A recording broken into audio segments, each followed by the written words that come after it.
नमस्कार दोस्तों। केतुदेव के देने का नियम सबसे ज्यादा अलग होता है। केतुदेव बोलते हैं कि मेरे हिसाब से चलो तो मैं आपको खूब दूंगा। कुछ भी चीज दे सकते हैं केतुदेव, ठीक है। नेचर समझिएगा, राहुदेव अटैच कराते हैं तो केतुदेव डिटैच कराते हैं। केतुदेव जो है वो सेपरेटिव टेंडेंसी के प्लेनेट है।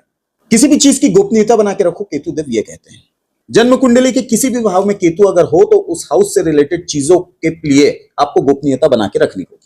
जैसे 12th हाउस में मान लीजिए आपके केतु देव बैठे हुए हैं। 12th हाउस क्या होता है? 12th हाउस से आपके इन्वेस्टमेंट भी देखे जाते हैं। अब किसी को अपने इन्वेस्टमेंट प्लानिंग के बारे में मत बताइए, आपको गोपनीयता रखनी है इस जगह से रिलेटेड। मान लीजिए केतु देव आपके फर्स्ट हाउस में बैठे हुए हैं तो केतु देव कह रहे हैं, लगन क्या होता है? फर्स्ट हाउस लगन है। लगन मतलब आप खुद हो। तो केतु देव बोल रहे हैं यहां सारी चीजें गोपनीय रखो। दोस्तों के सामने, रिश्तेदारों के सामने ज्यादा शो ऑफ मत करो चीजों का। अपनी प्लानिंग, अपनी स्ट्रेटेजी अपने पास रखो। किसी के साथ ज्यादा शो ऑफ मत करो, शेयर मत करो, सेपरेटिव रखो, गोपनीयता बना के रखो। मान लीजिए केतुदेव आपके सेकंड हाउस में बैठे हुए। केतुदेव सेकंड हाउस में ये नहीं है डिटैच करवाएंगे, धन से डिटैच करवाएंगे, ऐसा बिल्कुल भी नहीं है। बहुत धन दे सकते हैं आपको केतुदेव यहां, लेकिन ये देखना होगा कि केतुदेव के हिसाब से क्या आप काम कर रहे हैं या नहीं कर रहे हैं। सेपरेटिव टेंडेंसी के प्लेनेट हैं, ठीक है ना। ये गोपनीयता बना के रखनी है आपको यहां। आपको अपने धन की, आपको अपने पैसे की शो ऑफ, नुमाइश बिल्कुल भी नहीं करनी है।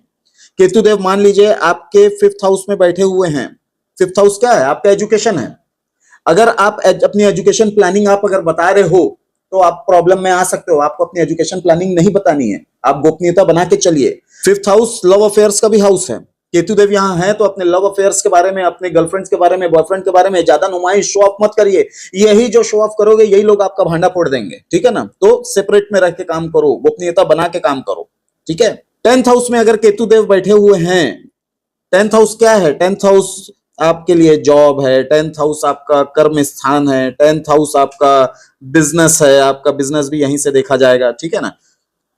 आपको अगर जॉब में कोई डिपार्टमेंटल प्रमोशन पाने के लिए अगर आप मेहनत कर रहे हैं और अगर इसकी गोपनीयता नहीं रखे हैं, दोस्ती यारी में 4 लोगों के सामने शो ऑफ कर रहे हैं कि मैं डिपार्टमेंटल प्रमोशन पाने के लिए काम कर रहा हूं, ये तैयारी कर रहा हूं, ये पढ़ाई कर रहा हूं, आप प्रॉब्लम में फंस सकते हैं। इसलिए ऐसे कंडीशन पे आपको इस हाउस से रिलेटेड गोपनीयता को बना के रखना है।